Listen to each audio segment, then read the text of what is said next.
Mahanadi serial நாளைக்கான ப்ரோமோல Kaveri police ஸ்டேஷனுக்கு வந்துடுறாங்க. வந்ததும் அங்க உள்ள இன்ஸ்பெக்டர் இல்ல, இன்ஸ்பெக்டர் வெளியில போயிருக்காங்க அப்படின்னு சொல்லிட்டு சொல்றாங்க. உடனே காவேரி தங்கிட்ட இருக்கிற ஆதாரத்தை பத்தி இப்ப எதுவும் சொல்லக்கூடாது, அப்படி சொன்னா பசுபதி அந்த ஆதாரத்தை ஏதாவது பண்றதுக்கு வாய்ப்பு இருக்கு, இன்ஸ்பெக்டர் வரட்டும் அதுக்கடுத்து பேசிக்கலாம் அப்படின்னு சொல்லிட்டு காவேரி வந்து அமைதியா இருக்கிறாங்க. இன்ஸ்பெக்டரும் வந்துடுறாங்க.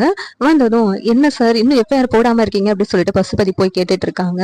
அதான் விஜய் சித்தப்பா வந்து விஜய் மேலதான் தப்புன்னு சொல்லிட்டு சொல்றாங்கல்ல, அப்படி இருந்து ஏன் எஃப்ஐஆர் போடாம இருக்கீங்க அப்படின்னு கேக்குறாங்க. உடனே இன்ஸ்பெக்டர் அந்த எஃப்ஐஆர் நோட் எடுங்க, 2 பேர் மேல எஃப்ஐஆர் போடும், இதுல சைன் பண்ணட்டும் அப்படின்னு சொல்லிட்டு நோட் எடுத்து சைன் வாங்குறாங்க விஜய் சித்தப்பா கிட்ட. அந்த நேரத்துல கரெக்டா காவேரி வந்து நிறுத்துங்க சார், விஜய் மேல எந்த தப்புமே இல்ல அப்படிங்கிறதுக்கு ஆதாரம் வந்து என்கிட்ட இருக்கு சார் அப்படின்னு சொல்லிட்டு போனை வந்து காமிக்கிறாங்க.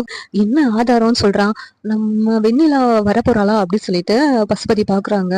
ஒண்ணு காவேரி, என்ன வெண்ணிலா வந்து சாட்சி சொல்லுவான்னு சொல்லிட்டு பாக்குறீங்களா, அதுக்கு அவ பேசுனதெல்லாம் என்கிட்ட சாட்சியா இருக்கும்போது வெண்ணிலா எதுக்கு வரணும் அப்படின்னு சொல்லிட்டு காவேரி சொல்றாங்க. உன்னை தாத்தா ரொம்ப சந்தோஷப்படுறாங்க. இன்ஸ்பெக்டர் அந்த ஆதாரத்தை கொடுமா பாக்கலாம் அப்படின்னு சொல்லிட்டு சொல்றாங்க. உடனே காவேரி போனை கொடுக்குறாங்க. இன்ஸ்பெக்டர் அந்த போனை பார்த்துட்டு வெண்ணிலா பேசுனதெல்லாம் கேக்குறாங்க. கேட்டுட்டு ஏ என்னையா இதெல்லாம், நீங்க எல்லாரும் அந்த பொண்ணை கல்யாணம் பண்ணணும்னு சொல்லி இப்படி டிராமா பண்ண மாதிரி இருக்குது, இது என்ன போலீஸ் ஸ்டேஷன் நினைச்சீங்களா, என்ன நினைச்சீங்க அப்படின்னு சொல்லிட்டு இன்ஸ்பெக்டர் திட்டுறாங்க. இல்ல சார், இவன் வந்து ஏதோ வாய்ஸ வந்து மாத்தி பேசி ஏதோ எங்களை மாட்டி விடணும்னு சொல்லி இப்படி எல்லாம் பண்றா சார் அப்படின்னு சொல்லிட்டு விஜய் சித்தப்பா சொல்றாங்க. அதான் தெளிவா இருக்குதே பேசுனது எல்லாமேவும், அப்படி இருக்கும்போது என்ன மறுபடியும் பொய் சொல்றியா, உன்னை தூக்கி முதல்ல உள்ள வைக்கணும் பொய் சாட்சி சொன்னதுக்கு அப்படின்னு சொல்லிட்டு விஜய் சித்தப்பாவை போலீஸ் ஸ்டேஷனுக்குள்ள வச்சிடுறாங்க. விஜயை மட்டும் எந்த தப்பு இல்லைன்னு சொல்லிட்டு வெளியில விட்டுறாங்க. அப்பா, நீங்க போன பிறகு நீங்க சொன்னதெல்லாம் யோசிச்சு பார்த்தேன்பா, விஜய் மேல எந்த தப்பும் இருக்காது, நான் வந்து சாட்சி சொல்றது தான்ப்பா வந்திருக்கேன் அப்படின்னு சொல்லிட்டு விஜய் சித்தி சொல்றாங்க. உன்னையும் நீ சாட்சி சொல்ற வேண்டிய அவசியம் இல்லம்மா, காவேரியும் ஆதாரத்தை கொண்டு வந்து இன்ஸ்பெக்டர்கிட்ட கொடுத்துருக்காங்க, அந்த ஆதாரம் மூலமாவே விஜய் வெளியே வர்றதுக்கு வாய்ப்பு இருக்கு அப்படின்னு சொல்லிட்டு தாத்தா சொல்லிக்கிட்டு இருக்காங்க. அந்த நேரத்துல கரெக்டா விஜயும் வெளியில வர்றாங்க. காவேரி ரொம்ப சந்தோஷமா விஜய் போய் கட்டி பிடிச்சிட்டு அழுகுறாங்க. இரு காவேரி, இன்னும் ஒரு சிலரை வந்து பழி தீர்க்க வேண்டியது இருக்கு, கணக்கு முடிக்க வேண்டியது இருக்கு, அதை முடிச்சுட்டு வரேன் அப்படின்னு சொல்லிட்டு விஜய் சொல்றாங்க. உடனே பசுபதி கிட்ட போறாங்க. போயிட்டு கோவம் தீர செமத்தின்னு அடிக்கிறாங்க. உடனே இன்ஸ்பெக்டர் போலீஸ் எல்லாமே உள்ள வந்துட்டு, போலீஸ் ஸ்டேஷனுக்கு முன்னாடி என்ன பண்ணிக்கிட்டு இருக்கீங்க, அதான் உன் மேல தப்பு இல்லைன்னு சொல்லிட்டாங்கல்ல, போக வேண்டியதானே, இங்க என்ன பண்ணிக்கிட்டு இருக்கீங்க அப்படின்னு சொல்லிட்டு இன்ஸ்பெக்டர் சொல்லிக்கிட்டு இருக்காங்க. சார், இவன் மேல நான் கம்ப்ளைண்ட் கொடுக்கறேன் சார், இந்த பசுபதி இருக்காங்களா இவன் மேல நான் கம்ப்ளைண்ட் கொடுக்கறேன்.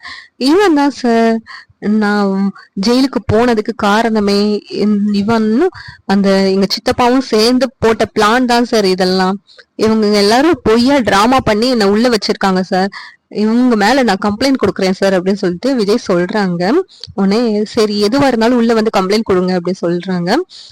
இந்த பக்கம் விஜய் சித்தி, விஜய் அப்பா, இப்ப நான் வந்து அவருக்காக பேசுறேன்னு நினைச்சுக்கிடாதீங்க, என்ன இருந்தாலும் அவர் இல்லைன்னா நாங்க எப்படிப்பா இருக்க முடியும், எனக்கு அவர் முக்கியம் இல்லப்பா. ப்ளீஸ் விஜய், நீ நினைச்சாதான் அவரை வெளியில கொண்டு வர முடியும், அவர் மேல எந்த கம்ப்ளைண்டும் கொடுக்காத விஜய், இனிமேல உன் விஷயத்துல அவரை தலையிட வேண்டாம்னு நான் சொல்லிடுறேன் அப்படின்னு சொல்லிட்டு விஜய் சித்தி சொல்றாங்க.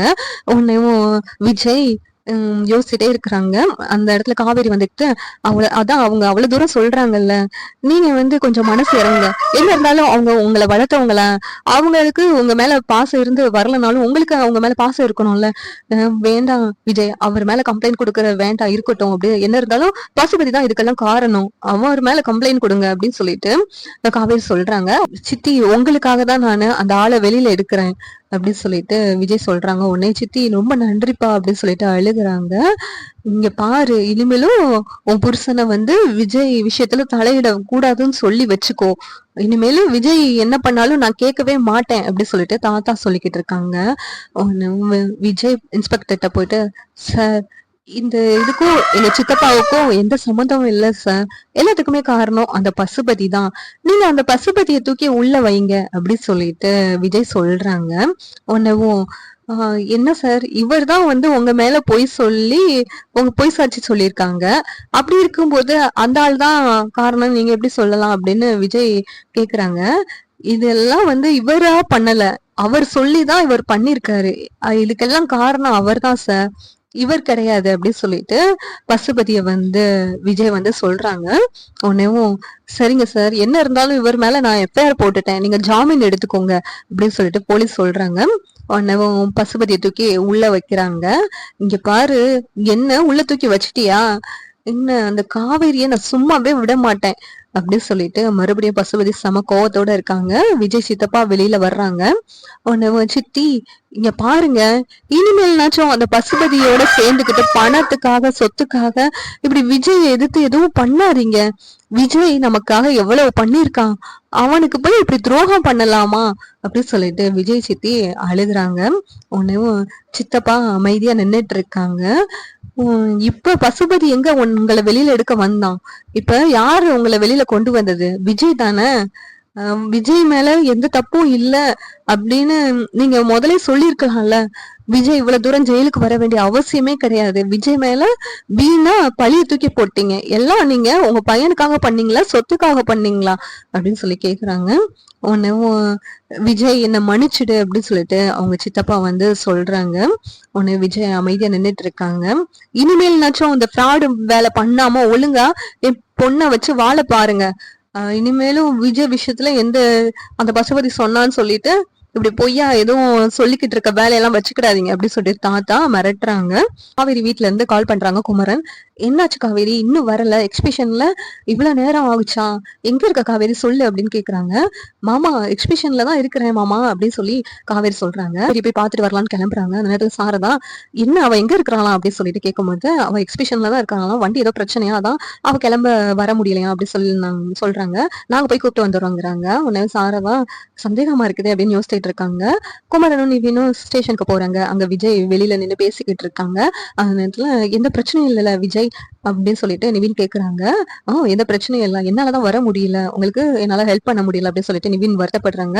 உடனே விஜய் அதெல்லாம் ஒண்ணும் இல்லை நிவின், காவேரி இருக்கிறாள், காவேரி தான் என்னை கஷ்டப்பட்டு அந்த வெண்ணிலா மூலமா எல்லா உண்மையை வர வச்சு வெளியில கொண்டு வந்தா, எல்லாத்துக்குமே காரணம் காவேரி தான் அப்படின்னு சொல்லிட்டு சொல்லிக்கிட்டு இருக்காங்க. ரொம்ப சந்தோஷம் விஜய் அப்படின்னு சொல்லிட்டு நிவின் சொல்றாங்க. அதுல குமரன் வந்துக்கிட்டு காவேரி என்ன காவேரி நீ எக்ஸிபிஷன்ல இருக்கேன்னு சொன்ன, ஆனா இங்க ஸ்டேஷன்ல இருக்கிற அப்படின்னு சொல்லிட்டு கேக்குறாங்க. அதான் மாமா, விஜய் உள்ள இருக்கும்போது நான் எப்படி மாமா வெளியில இருக்க முடியும்? விஜய்க்காக நான் விஜய் வெளியில கொண்டு வர்றதுக்காக ஏதாவது பண்ண வேண்டாம், அதனாலதான் மாமா இங்க இருக்கிறேன். வீட்டுல சொன்னா அது பெரிய பிரச்சனை பண்ணுவாங்க, அதனால வீட்டுல சொல்லல. நீங்க எப்படி தெரிஞ்சுட்டு இங்க வந்தீங்க அப்படின்னு சொல்லி கேக்குறாங்க. நிவினும் இங்கதான் இருப்பான் அப்படி சொன்னான், அதனாலதான் சரி ஸ்டேஷன்ல என்னாச்சோ அப்படின்னு சொல்லிட்டு தான் நாங்க 2 பேரும் பாக்குறதுக்காக வந்திருக்கோம் அப்படி சொல்லிட்டு குமரன் நிவினும் சொல்றாங்க. சரி நம்ம வீட்டுக்கு கிளம்பலாம், வீட்டுல எல்லாரும் தேடிக்கிட்டு இருக்காங்க அப்படின்னு சொல்லிக்கிட்டு இருக்காங்க குமரன். உடனே சரின்னு சொல்லிட்டு சொல்றாங்க. நானு தாத்தாவோட வண்டியில வரேன் மாமா, நீங்க பைக்ல வாங்க, அப்ப வீட்டுல வந்து இறங்கிக்கலாம் அப்படின்னு சொல்லிட்டு காவேரி சொல்றாங்க. சரி காவேரி பார்த்து பத்திரமா வாங்க அப்படின்னு சொல்லிட்டு குமரன் அங்க இருந்து கிளம்பிடுறாங்க. விஜய் காவேரியை பார்த்து கூப்பிட்டு வாங்க அப்படின்னு சொல்றாங்க. உடனே விஜய் சந்தோஷப்படுறாங்க. நாளைக்கான எபிசோடு எப்படி இருக்குன்னு சொல்லிட்டு நாளைக்கு பார்க்கலாம்.